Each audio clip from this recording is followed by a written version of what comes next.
귀한 찬양 감사합니다. 고맙습니다. 이름 반갑습니다. 한 주 동안 평안하셨습니까? 날씨가 덥지요. 우리 옆 사람, 네 사람한테 반갑습니다, 환영합니다, 축복합니다, 인사하겠습니다. 오늘은 첫 번째 예루살렘 교회 회의라는 제목으로 말씀을 전하도록 하겠습니다. 코로나 전의 일입니다. 저는 토요일만 되면 제 차를 집에 두고 택시를 타고 왔었습니다. 교회 택시를 타고 이렇게 집으로 올 때 저는 항상 준비하는 게 있습니다. 이렇게 비타천인데 그냥 비타천 드링크가 아니라 꼭 유재석 씨 얼굴이 들어간 사진이 있는 광고가 나오는 그 비타천을 사용합니다. 그래서 그걸 들고 택시를 타서 서문교회로 가자고 그럽니다. 그래서 가다가 제가 아이고 수고하십니다 하고 이 비타천 한번 드십시오 이렇게 이야기합니다. 그러면 이분이 아이고 뭐 교회 다니세요 하면 예, 저 서문교회 목사입니다 라고 꼭 이야기하죠. 그래서 이제 서문교회는 우리가 그 이야기를 나누면 역사와 전통이 있고 참 좋은 교회라고 제가 스스로 그냥 이렇게 이야기를 하곤 합니다.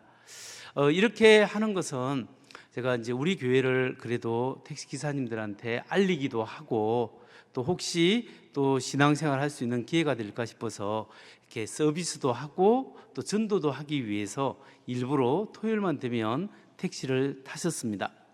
어느 날 제가 택시를 타고 교회를 오고 있는데 이제 그날에도 이제 비타천을 주고 이렇게 이야기를 하니까 제가 목사라고 하니까 그분이 질문이 있다고 합니다.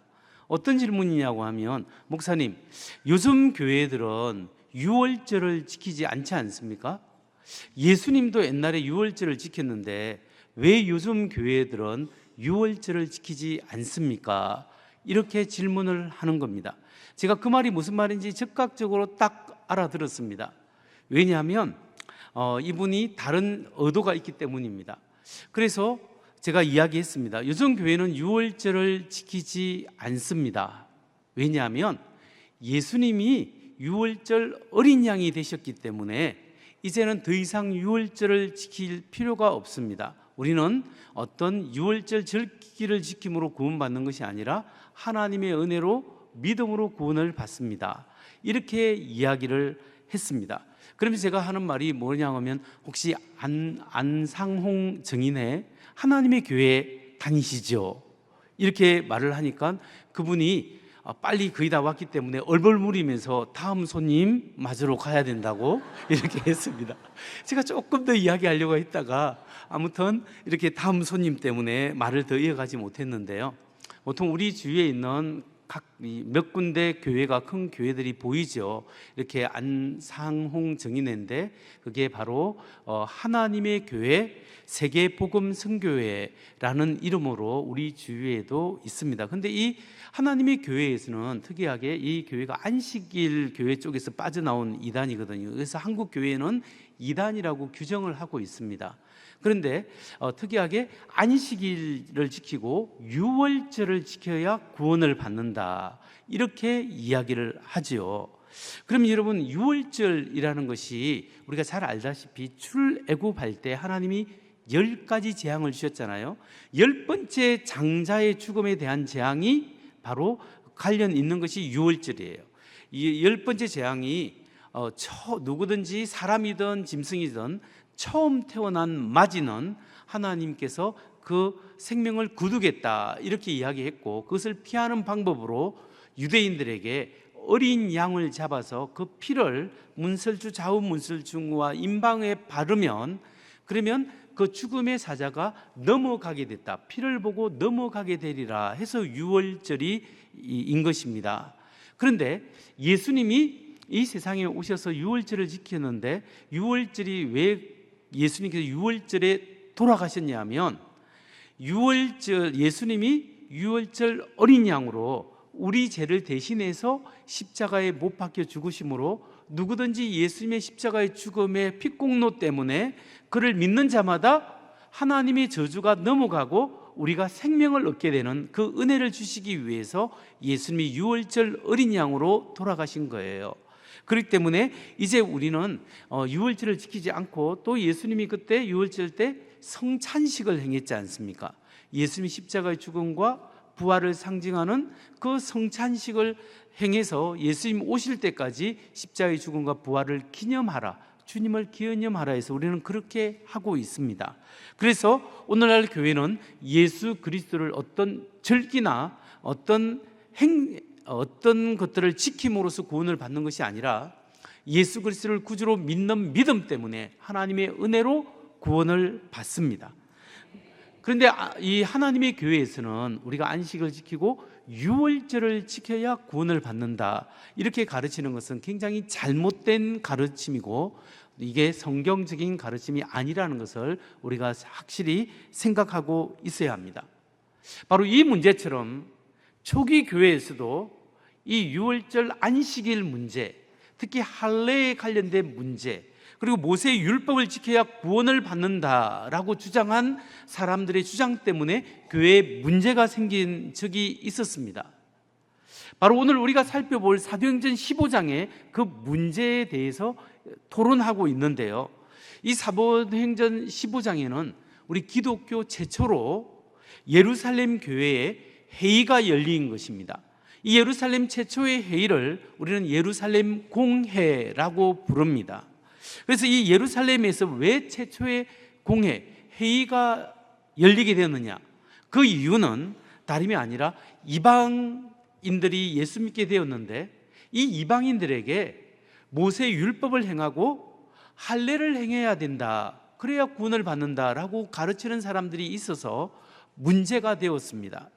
특히 바나바와 바울이 목회를 하고 있었던 수리아 안디옥이라는 교회에 예루살렘으로부터 수리아 안디옥으로 온 유대인 그리스도인들이 있었습니다. 이 유대인 그리스도인들은 교회에 와서 여러분들이 이방인으로서 예수를 믿고 이렇게 신앙생활을 하지만 구원을 받는 것은 모세 율법을 지키고 할례를 행해야 구원을 받습니다, 이렇게 가르쳤습니다. 여기에 대해서 바울과 바나바가 적극적으로 반박하면서 그게 아닙니다라고 이야기했지만 교회에 문제가 일어났습니다. 그래서 이 문제를 해결하기 위해서 예루살렘 교회의 사도들, 예루살렘 교회의 장로들은 어떻게 생각하는가, 그 문제를 위임하기로 했습니다. 그래서 바울과 바나바와 다른 일행들이 예루살렘에 가서 예루살렘 회의가 열리게 된 것이죠. 바로 그 내용이 사도행전 15장에 기록되어 있습니다. 우리 15장을 다 읽어보면 이것을 알 수 있지만 우리가 부분적으로 한 두 군데만 성경을 찾아보겠습니다. 사도행전 15장 1절에서 13절, 25절에서 29절 말씀입니다. 사도행전 15장 1절부터 말씀을 받들어 읽겠습니다. 어떤 사람들이 유대로부터 내려와서 형제들을 가르치되 너희가 모세의 법대로 할례를 받지 아니하면 능히 구원을 받지 못하리라 하니 바울 및 바나바와 그들 사이에 적지 아니한 다툼과 변론이 일어난지라. 형제들이 이 문제에 대하여 바울과 바나바와 및 그 중에 몇 사람을 예루살렘에 있는 사도와 장로들에게 보내기로 작정하니라. 그들이 교회의 전송을 받고 베니게와 사마리아로 다니며 이방인들이 주께 돌아온 일을 말하여 형제들을 다 크게 기쁘게 하더라.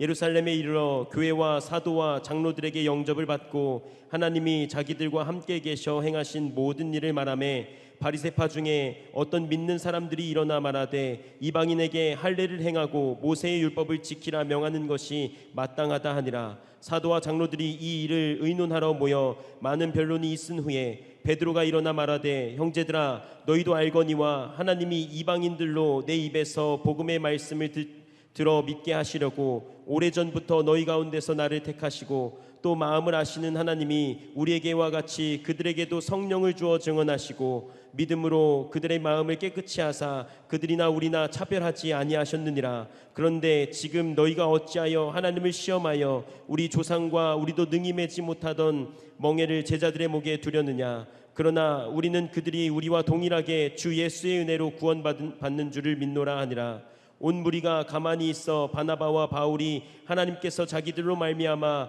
이방인 중에서 행하신 표적과 기사에 관하여 말하는 것을 듣더니 말을 마침에 야고보가 대답하여 이르되 형제들아 내 말을 들으라. 25절 사람을 택하여 우리 주 예수 그리스도의 이름을 위하여 생명을 아끼지 아니하는 자인 우리가 사랑하는 바나바와 바울과 함께 너희에게 보내기를 만장일치로 결정하였노라.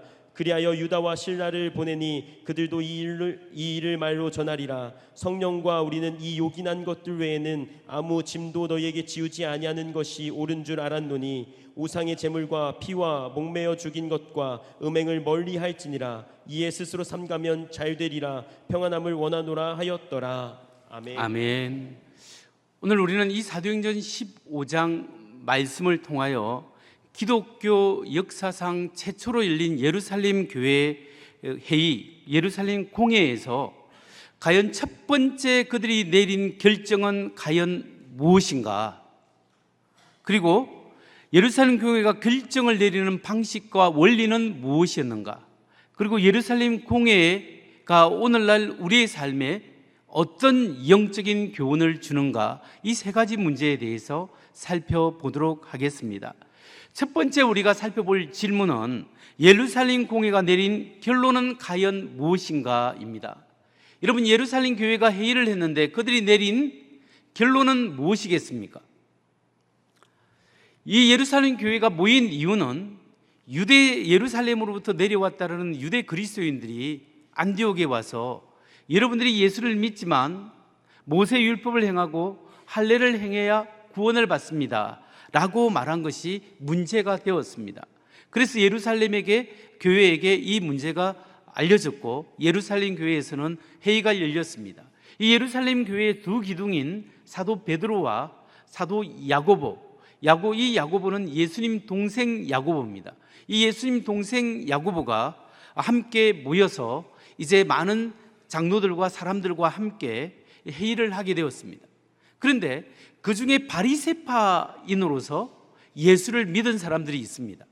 바리새파 유대 그리스도인들이 제일 먼저 손을 들어서 이야기합니다. 이방인들이 예수 믿는 것은 좋지만 예수님을 믿게 되면 그들도 할례를 받고 모세 율법을 행해야 합니다 라고 강력하게 주장하게 되었습니다. 15장 5절입니다. 바리새파 중에 어떤 믿는 사람들이 일어나 말하되 이방인에게 할례를 행하고 모세 율법을 지키라 명하는 것이 마땅하다 하니라. 여러분, 예루살렘에서 이 바리새파 출신의 사람들이 모세 율법을 지키고 할례를 행하라고 이야기를 했는데요, 왜 그 바리새파 그리스도인들이 왜 할례를 행하고 율법을 지키라고 이야기했을까요? 왜냐하면 그들은 예수를 믿으면서도 여전히 문화적 그리스도인이었기 때문입니다. 무슨 말이냐면 예수를 믿어도 여전히 예수님 믿기 전의 생각과 그 생활 양식을 그대로 적용하여 예수를 믿는 사람들이 일부 적은 무리가 있었다라는 사실입니다. 예를 들면 우리 옛날에 기독교 복음이 전해지기 전에는 어떤 사람이 불교를 믿었습니다.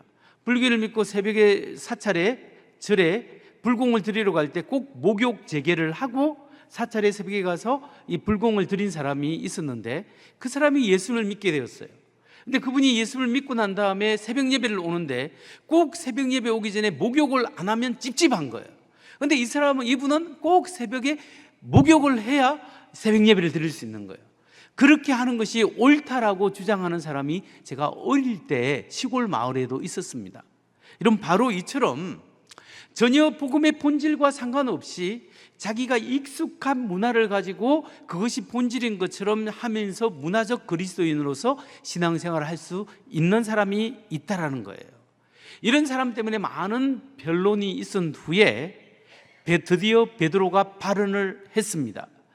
유대인들도 이방인들도 다 하나님의 은혜로 구원을 받습니다. 그렇기 때문에 이방인들이 예수 믿게 된 사람들은 그들도 하나님, 우리와 똑같이 하나님의 은혜로 믿음으로 구원을 받습니다. 이렇게 주장하는 거죠. 사도행전 15장 11절 말씀입니다. 그러나 우리는 그들이 우리가 동일하게 주 예수의 은혜로 구원받는 줄을 믿노라 하니라.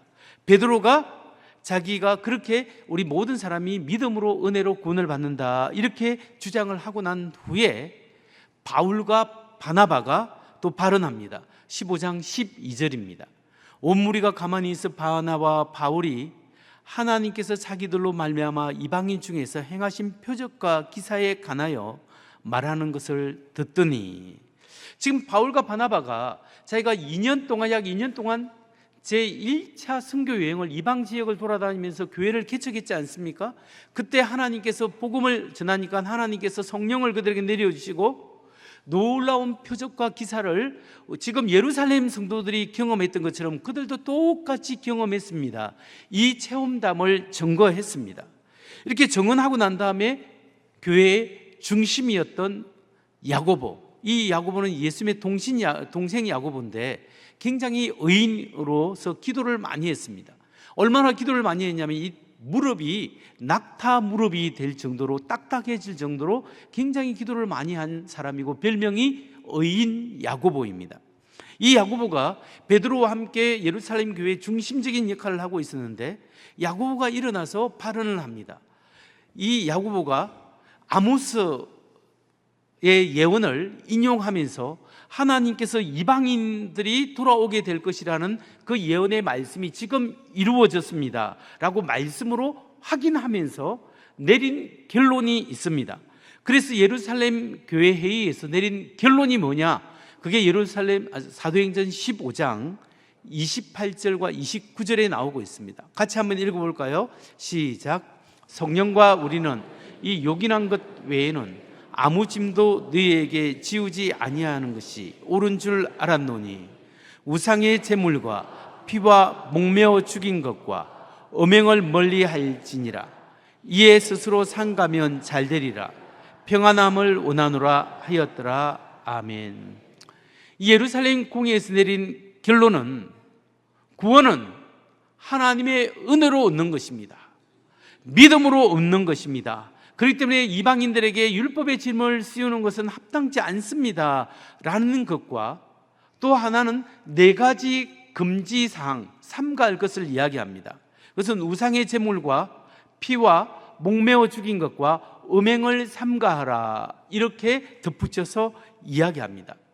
그런데 우리가 이 예루살렘 공회의 결정에 주목해야 될 것이 한 몇 가지 있는데요, 그 중에 한 가지가 뭐냐 하면 이방인이나 유대인이나 모두가 예수를 믿는 믿음으로 구원을 받는다. 이게 굉장히 중요합니다.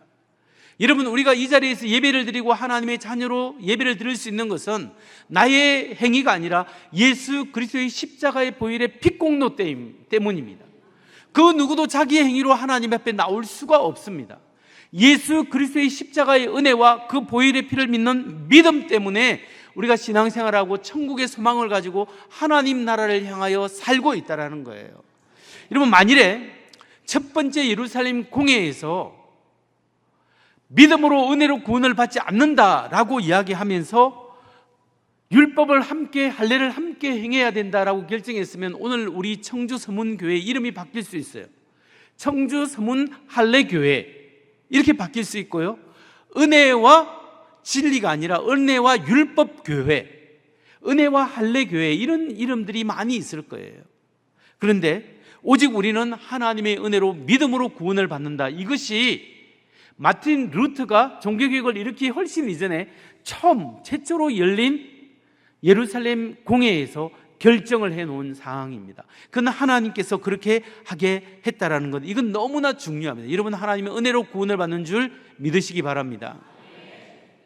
또 하나, 예루살렘 공회의 결정에서 중요한 것은, 자세히 살펴볼 것은 우상의 제물과 피와 목매어 죽인 것과 음행을 삼가라 라는 결정입니다. 여기서 우리가 특히 우리들과 생각해 볼 때, 여러분, 피와 목매어 죽인 것을 삼가하라, 이걸 왜 그렇게 결정한 줄 아십니까? 피와 목매어 죽인 것을 삼가라는 것은 이방 지역에서 예수 믿은 이방 그리스도인과 유대 출신의 그리스도인들이 함께 모였을 때 그들의 교제를 원만하게 하기 위한 배려로서 이걸 하지 마라, 삼가하라고 한 것입니다. 다시 말해서 율법에 의하면 피가 있는 피채로 고기를 먹으면, 날것을 먹으면 안 된다고 되어 있습니다. 그리고 목매어 죽여서 피를 다 빼고 난다 해야 되는데 피를 빼지 않은 채 그 고기를 먹으면 안 된다고 율법에 나온 거죠. 그러니까 이 사람들이 예수님을 믿어도 음식은 가립니다. 그러니까 이 음식을 가리는데 피가 있거나 그런 음식들을 이렇게 가리는데, 예를 들어서 이방 지역에서 그리스도인 된 사람과 유대에서 그리스도인 된 사람이 함께 교제하고 함께 기도하려고 하는데, 식탁 교제를 하는데 유대인들이 꺼려하는 그 음식을 내놓고 같이 먹읍시다 하면 어떻게 되겠습니까? 여기에 거시기하다라고 생각할 수 있는 거예요. 그러니까 사람들이 그것을 배려해주고 고려해주라.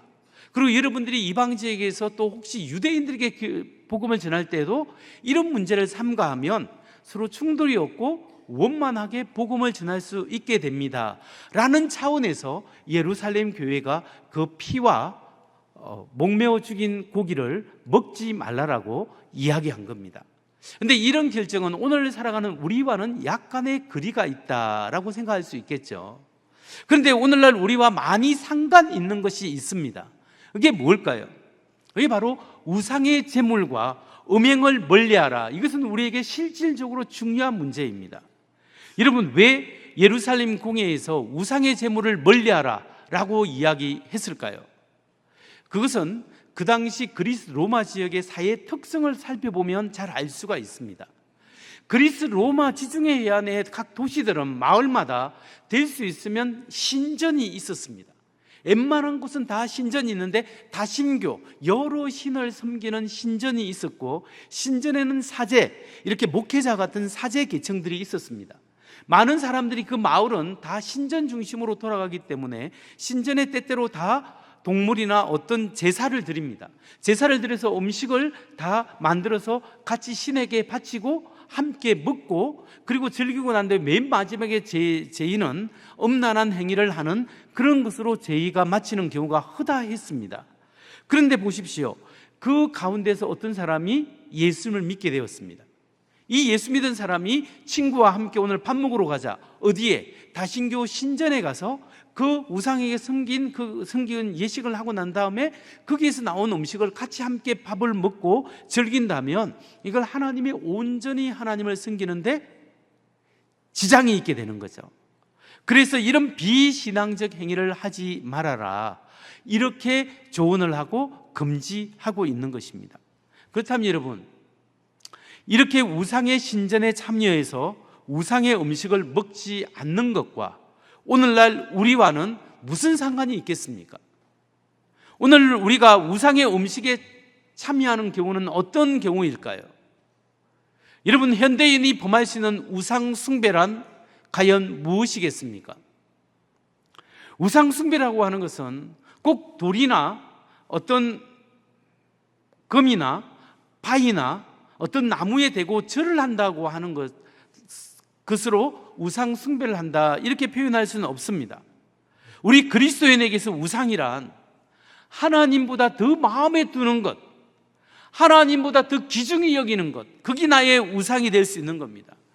아주 하나님보다 더 의지하고 하나님보다 내가 더 소중히 여기고 하나님보다 더 그것을 추구하는 것, 그것이 바로 나의 우상이 될 수 있는 거예요. 그래서 종교개혁자 마틴 루터는 이렇게 우상에 대해서 정의를 했습니다. 우상을 가진다는 것은 우리가 온 마음으로 그를 신뢰하고 믿는 것 외에 아무것도 아니다. 당신의 마음이 의지하는 것이 진정으로 당신의 하나님이다. 당신의 마음이 의지하는 것이 진정으로 당신의 하나님입니다. 여러분, 우리가 지금 하나님을 믿으면서도 더 많이 걱정하고 더 많이 의지하고 더 많이 중요하게 여기는 그것이 나의 우상이 된다는 것입니다.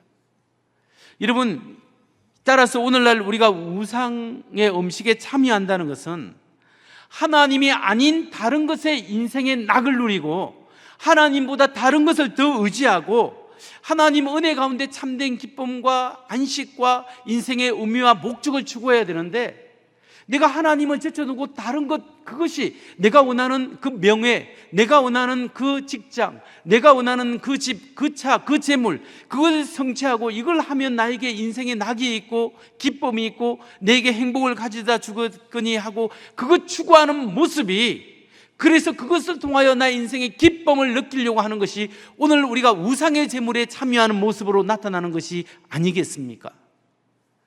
여러분, 지금까지 여러분은 무엇을 가장 귀중하게 여기면서 살아가고 있습니까?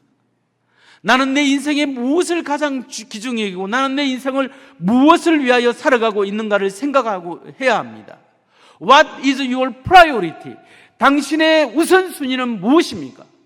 내가 가장 귀중하는 여기는 내가 인생의 목적을 걸고 이것이 있으면 나의 인생의 행복을 가져다 주겠거니 그 모든 것이 하나님이거나 하나님 나라와 연관이 있어야 한다는 겁니다. 우리가 예수님이 나의 삶의 주인입니다. 예수님을 주로 고백하고 예수님의 통치를 받는 사람은 하나님과 하나님 나라를 추구하는 사람들이에요. 그런데 우리가 가장 중요하고 여기고 이것을 위하여 생명 바치고 목숨 바치는 것이 하나님과 하나님 나라가 아니라 엉뚱한 것이 없어지고 사라지고 영원한 것이 아닌데 우리의 거기에 가치를 두게 되면 이것이 나의 우상이고 이것이 나의 우상의 잔치에 참여하는 모습으로 지금 살고 있다는 거예요.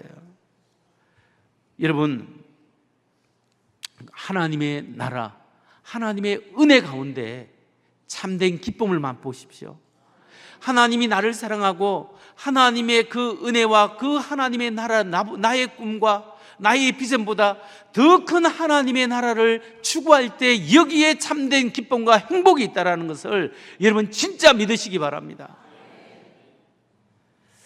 근데 여러분, 예루살렘 총회에서 우상의 음식에 참여하는 것과 더불어 또 한 가지 더 금한 것이 있습니다. 그게 뭐냐면 바로 음행입니다. 음행. 그 당시 그리스 로마 지역에는 굉장히 사회적 문화가 음란했습니다. 왜냐하면 공공연하게 신전에 가서 신을 제사하고 난 다음에 특히 고린도 지역 같은 경우는 그 엄청난 신전이 있는데 신전을 섬기는 그 사제들 중에 창녀들이 있었습니다. 그래서 그들과 함께 마지막 그 제의가 음란한 행위, 문란한 성행위를 함으로써 그 제의를 마치는 경우가 있었습니다. 여러분, 이것이 성경이 말하는 부도덕하고 성적인 타락이라고 생각합니다.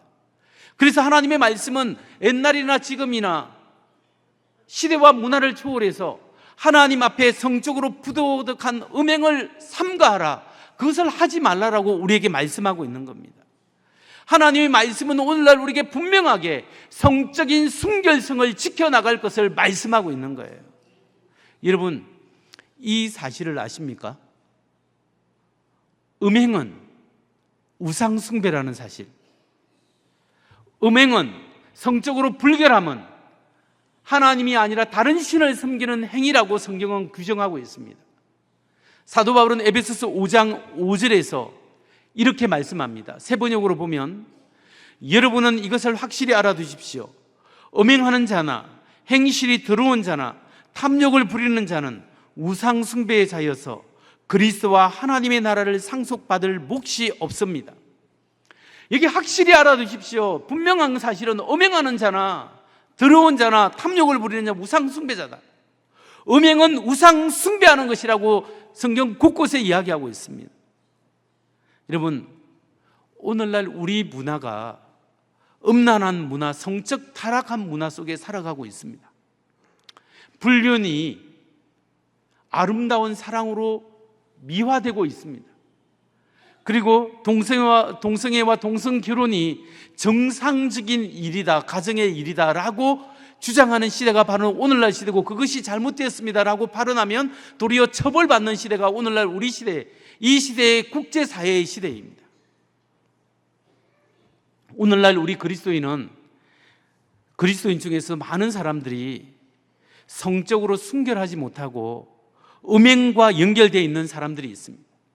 결혼 이전뿐만 아니라 결혼한 이후에도 부부가 서로 순결한 삶의 책임이 있음에도 불구하고 아내를 속이고 하나님을 속이고 양심에 끄리낌 없이 바람을 피우고, 그리고 그것을 뻔뻔하게 행하고, 그리고 아무 끄리낌 없이 교회에 나와서 찬양하고 봉사하고 하나님을 예배하는 그런 사람들이 있다. 바로 이것이 성경이 이야기하는 바로 음행이요 우상 숭배라는 겁니다. 여러분, 만일 우리 중에 여러분 중에 이런 문제에 걸린 사람이 있다면 하나님 앞에 철저하게 회개해야 합니다. 배우자에게 철저하게 잘못을 고백하고 하나님 앞에 철저히 회개하고 돌이켜서 다시는 그 음행, 그 문란한 행위를 하지 않는 것이 하나님의 예수 그리스도의 보혈의 피값을 통해서 구원받은 사람들의 마땅한 도리입니다. 여러분, 동성애가 점점 확산되어 가고 있고 성적 윤리가 파괴되어 가고 있는 시기입니다. 여러분, 서울이나 대학가를 가보십시오. 그 근처에 젊은 남녀 대학생들이 그냥 같이 동거하는 사람들이 수두룩 합니다. 이게 지금은 보편적인 일이 되어가고 있습니다. 이런 시대에 우리 하나님께서 말씀을 통해서 우리 그리스도인만이라도 정신을 차리고 이 시대에 하나님 앞과 사람 앞에 순결한 삶, 정말 부부로서 순결하고, 그래서 정말 이 가정이 깨어지는 것을 막고 가정을 세우고 우리 가정이 살고 우리 자녀들이 살고, 그런 일들을 하나님께서 우리에게 하라고 이 시대에 말씀하고 있는 것입니다. 순결한 삶, 성결한 삶은 이 시대에 하나님이 우리에게 명령한 귀중한 삶인 것을 여러분 믿으시기 바랍니다. 두 번째로 간단히 살펴볼 것이 있는데요, 예루살렘 공회가 결정을 내리는 방식과 원리는 무엇인가? 문제를 두고 회의를 했는데 그들이 결정을 내리는 원리는 과연 무엇이었습니까? 예루살렘 교회가 결정을 내리는데 가장 크게 영향을 준 것이 무엇이죠? 그것이 바로 두 번째, 성령 하나님의 인도하심이었습니다. 성령님의 인도하신 가운데 그들은 그들의 체험을 돌이켜보았고 그 체험을 하나님의 말씀과 견주어서 확인하게 되었습니다. 그래서 결정한 것이 성경의 결정 원리였습니다. 여러분, 예루살렘 교회에 문제가 왔습니다. 이방인들도, 이방 그리스도인들도 율법을 지켜야 되고 할례를 행해야 하는가? 이 문제를 두고 교회에서 토론을 했을 때 믿음이 적거나 하나님 말씀을 아직 온전히 이해하지 못한 바리새파 사람들은 주장을 했습니다. 할례와 율법을 지켜야 한다. 그때 베드로 사도가 나서서 이야기했습니다. 10년 전에 자기의 체험을 이야기합니다. 10년 전쯤에 하나님의 성령이 강하게 자기를 붙들어서 보자기를 보는 환상을 보게 했고, 저 고넬료, 이방인 백부장 고넬료 집에 가서 하나님의 말씀을 전하게 됐고, 그들에게 복음을 전했을 때 그들이 유대인 우리와 똑같이 성령이 이방인 가족들에게 다 내린 것을 내가 확실히 보았습니다 라고 증언을 하는 거예요. 그 증언이 끝나고 나면 바울과 바나바가 2년 동안 이방지에 돌아다니면서 복음을 전했을 때 성령이 임했고 각 사람들이 예수 그리스도의 믿음과 은혜로 구원받는 것을 봤습니다. 그리고 하나님의 놀라운 표적과 기사와 역사가 일어났습니다. 증언을 했습니다. 그리고 그 마지막으로 예수님의 동생 야고보, 의인 야고보가 아모스 말씀, 하나님의 말씀을 이야기하면서 바울의 체험과 바울의 경험과 바나바의 경험이 오늘 이 말씀에 일치합니다. 그렇기 때문에 오늘 우리는 결론을 내릴 수 있습니다 라고 하면서 성령을 의지하여 결론을 내린 것이 바로 15장 28절 말씀을 다시 봅니다. 같이 읽겠습니다. 시작. 성령과 우리는 이 요긴한 것들 외에 아무 짐도 너에게 지우지 아니하는 것이 옳은 줄 알았네. 자, 결론입니다. 이 결론할 때 성령과 우리는 이라고 이야기합니다. 여러분, 사람들이 회의를 했어요. 사람들이 모여서 회의를 했는데 우리가 회의에서 결정사항은 이것입니다 라고 써야 되는데 성경은 성령과 우리는 이라고 이렇게 결정을 했습니다 라고 이야기하는 거예요. 이게 뭘 이야기하는 거예요? 예루살렘 교회는 최소한 성령 하나님을 회의할 때 의지했고 성령 하나님의 인도함을 받았고 성령 하나님의 인도하심대로 결정을 했다라는 사실이에요. 저는 이것을 보면서 우리가 하고 있는 오늘날 각종 회의가 성령의 인도하심을 받는 회의가 되었으면 정말 좋겠습니다. 사람들이 모여서 사람들이 회의를 하지만 최소한 교회 안에 하나님의 일을 감당할 때는 이 결정 속에 하나님의 인도하심을 받는 사람들이 되어야 합니다. 그러면 여러분, 제가 여러분이 권유합니다. 여러분의 개인적인 결정을 위해서 성령을 의지하십시오. 여러분의 가정의 문제를 두고 성령 하나님께 기도하십시오. 성령에 이끌리는 결정을 하십시오. 우리 교회 각 기관이 있는데 각 기관에서 회의를 할 때 인간적인 생각이 아니라 하나님이 뭘 기뻐하실까? 성령님이 과연 이것을 기뻐하실까? 성령을 의지해서 회의하시기 바랍니다. 저는 우리 당회가 그렇게 되기를 원하고, 우리 직원회가 그렇게 되기를 원하고, 1년에 한 번씩 하는 우리 사무총회가 하나님의 성령에 이끌려서 하는 그런 총회가 되기를 간절히 바랍니다. 여러분, 우리 삶 속에 하나님의 말씀과 성령께서 주시는 그 은혜의 체험이 우리의 삶의 기준이 되어야 되는 거예요. 성령의 인도하심이 우리 말씀을 통하여 역사하실 때 우리가 안전하게 결정할 수 있는 줄 믿으시기 바랍니다. 저는 오늘 말씀을 마치면서 기독교 역사상 첫 번째 교회 회의가 된 예루살렘 공회가 오늘날 우리 시대에 어떻게 연결되고 있는가, 여기에 대해서 말씀을 하고 마치려고 합니다.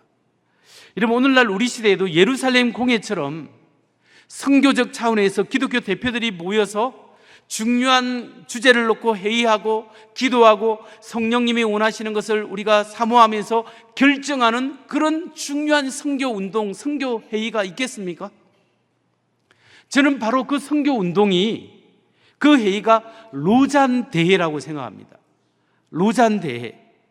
여러분, 제4차 로잔 대회가 우리나라 인천 송도 컨벤시아에서 우리 9월 22일부터 28일 일주일간 열리게 됩니다.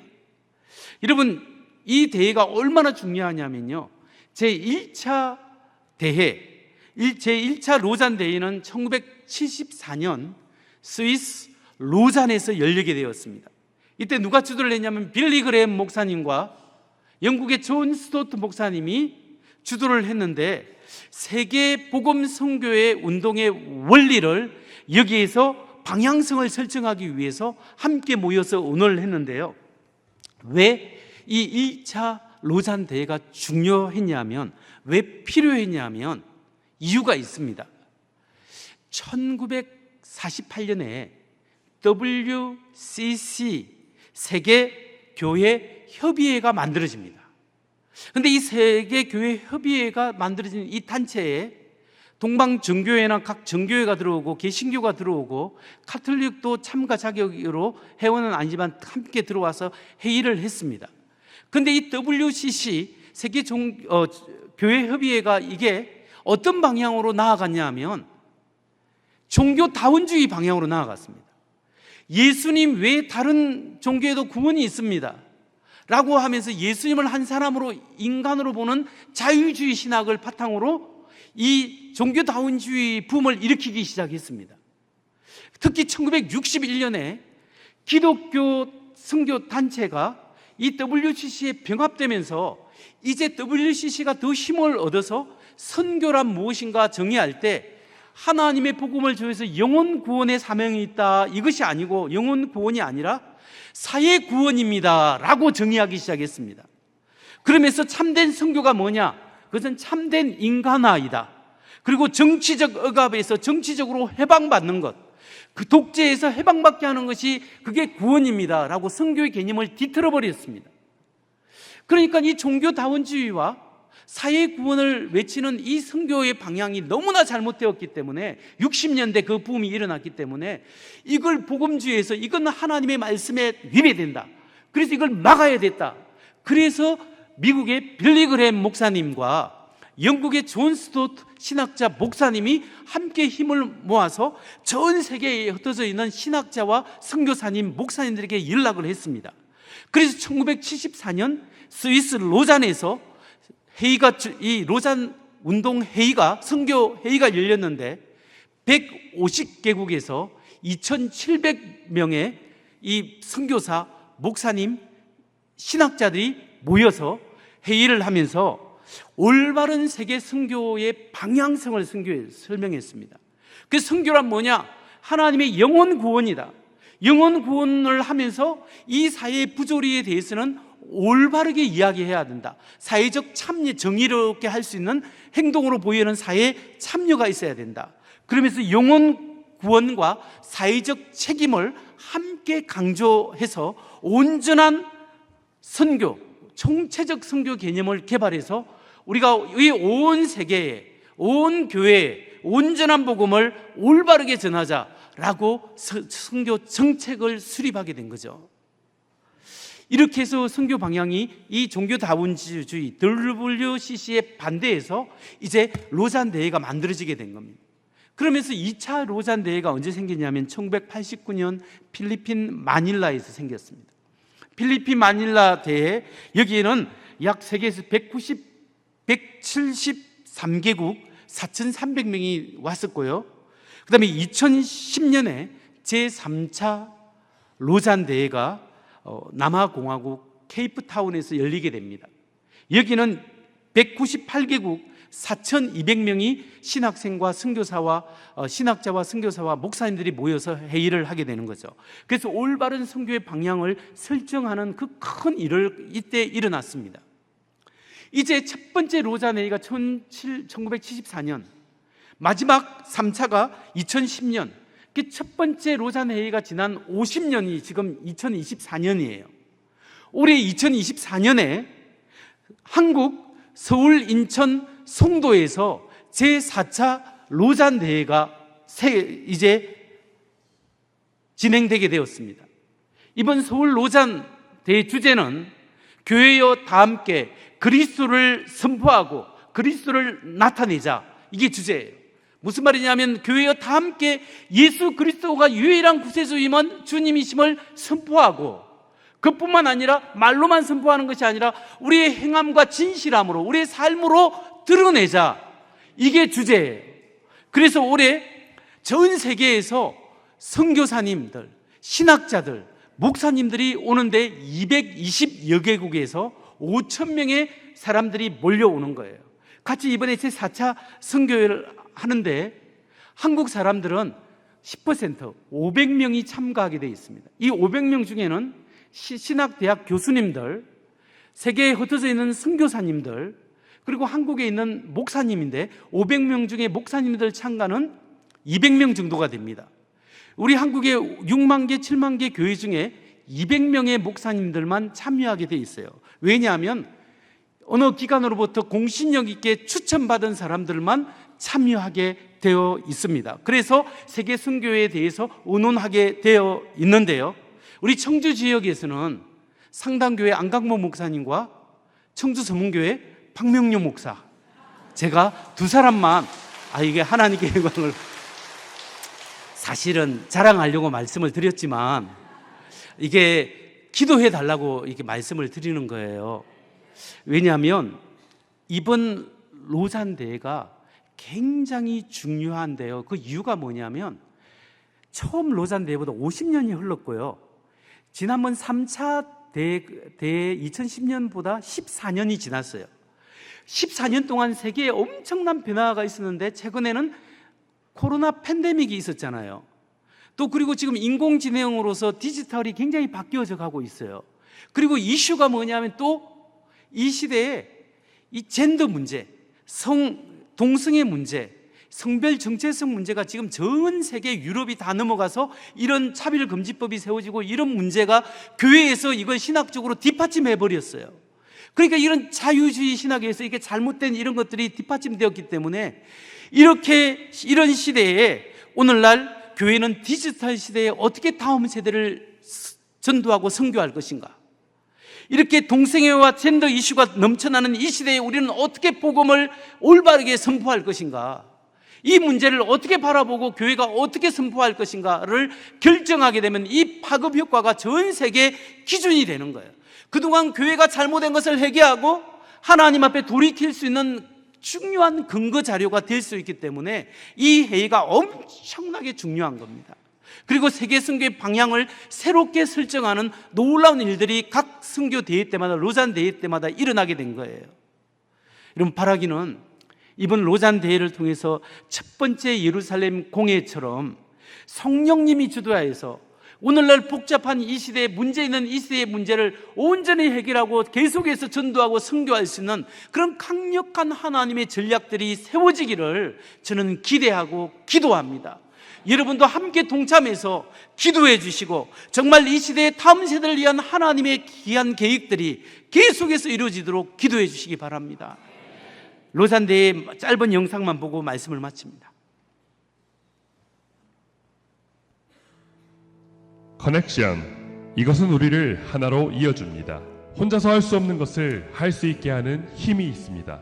좋은 아이디어와 능력 있는 사람들이 적절한 타이밍에 연결되면 과연 어떤 일이 일어날까요? 이 땅에서 가장 중요한 일을 이루기 위해 말이죠. 분명히 놀라운 일이 일어날 것입니다. 로잔 운동은 50년간 세계 선교를 위해 아이디어와 인재들을 연결시켜 왔습니다. 하나님의 소명을 위해 모든 교회에게 주신 가장 중요한 과제를 다루기 위해 우리를 한자리로 부르신 것입니다. 로잔 운동은 1974년 빌리 그레함과 존 스토트가 함께 시작하여 150개국 이상에서 2,000명이 넘는 지도자들을 연결시켜 왔습니다. 1974년 스위스 로잔에서 시작된 1차 대회, 세계 선교를 위한 신학적 기초를 마련했습니다. 그리고 복음 전도와 사회 정의 모두가 선교 사역에 꼭 필요하다는 것을 역설하는 대회였습니다. 1989년 필리핀 마닐라에서 열린 2차 대회는 구소련과 북유럽 국가 출신 그리고 여성과 일반인 리더의 참여가 두드러졌습니다. 2010년 케이프타운에서 열린 제3차 대회, 세계 여러 나라의 복음주의 리더들이 협력했습니다. 특히 케이프타운 서약은 성령님이 교회에 하시는 말씀이 무엇인가에 대한 우리의 확신이 담겨 있습니다. We want to do both this proclaiming the word and also showing in our lives the beauty of Christ, this declaring and displaying Christ. We want to do it together. And that's one of the main themes of the Fourth Congress. All through the book of Acts, one of the theme that's constantly being declared is that Jesus is the Lord. And so we're calling the church based on the book of Acts to embrace Jesus as Lord. And so that's what we're calling the church to do through the theme of the Congress. 스위스 로잔에서 첫 대회를 가진 로잔 운동은 지도자들이 돌파구를 찾기 위해 겸손하게 기도하고 계획하고 서로 동역하도록 연결시켰습니다. 그로부터 세계 선교의 흐름을 바꾸는 아이디어들이 나왔습니다. 교회가 말과 행동 모두로 복음을 전하도록 촉구하고 최초로 미전도 종족에 초점을 맞추고 도시 선교에 대한 비전을 소개하고 위도 10도에서 40도 사이의 세계를 고려하고 디아스포라와 글을 읽을 수 없는 구술 학습자들에게 복음을 전합니다. 제4차 로잔 대회는 전 세계가 당면한 문제들에 대해 한국 교회가 함께 고민하고 해결해 나가도록 힘쓸 것입니다. 이번 제4차 서울 인천 로잔 대회가 첫 번째 예루살렘 공회처럼 성령님의 주도하에 세계 선교의 역사를 바꿀 수 있는 놀라운 선교 전략이 세워질 수 있도록 기도해 주시기 바랍니다.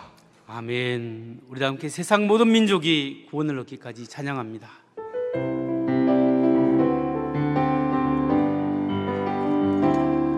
세상 모든 민족이 구원을 얻기까지 쉬지 않으시는 하나님,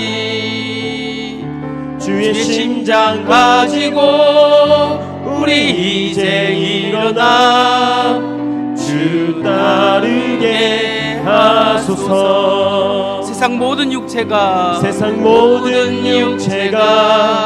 주의 영광 보도록 우릴 부르시는 하나님, 주의 손과 발 내어 세상을 치유하며 주 섬기게 하소서. 물이 바다 덮음같이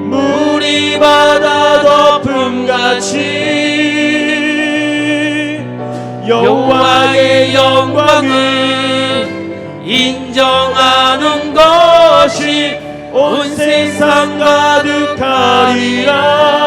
물이 바다 덮음같이 물이 바다 덮음같이 우리라 그날의 주의 영광, 그날에 주의 영광 가득한 세상, 우리는 듣게 되리. 온 세상 거룩한 승리의 함성 함께 일어나 찬양합니다. 우리 바다 덮음같이 여호와의 영광을 인정하는 것이 온 세상 가득하리라. 우리 바다 덮음같이 우리 바다 덮음같이 우리 바다 덮음같이. 아멘. 이 시간 기도할 때 하나님 아버지, 이 시대에 우리가 하나님 앞에 순결한 신앙으로 살게 하여 주옵소서. 나의 우상을 버리고 오직 하나님만 숨기는 사람 되게 하시고, 하나님만이 나의 기쁨, 나의 소망이 되십니다 고백하게 하여 주옵소서. 이번 로잔대회가 예루살렘 공회처럼 성령님이 인도하시는 선교운동 되게 하시고, 우리의 삶이 성령님이 인도하시는 삶이 되게 하여 주옵소서. 이 시간 주여 세 번 부르고 기도합니다. 주여, 주여, 주여. 하나님 아버지 오늘 함께 하심을 감사합니다. 성령 하나님 오늘 우리 가운데 역사하심을 감사합니다. 하나님 앞에 우리가 순결한 사람, 순진한 사람 살아가게 하시고, 아버지 하나님 정결한 사람으로 살아갈 수 있도록 주여 우리를 도와주옵소서. 하나님, 나의 우상을 버리고 하나님만 숨기는 사람 되게 하여 주옵소서. 내가 바르고 갈망하는 것이 주님입니다.